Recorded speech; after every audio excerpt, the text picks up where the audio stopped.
Kapalabhati. This is also a very important cleansing kriya. Active exhalation and passive inhalation we are doing with the abdomen area.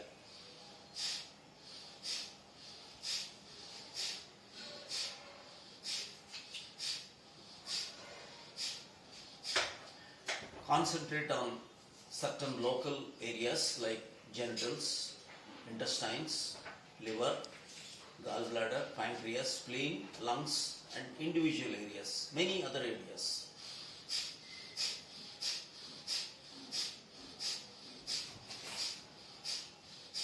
Heart, neck area,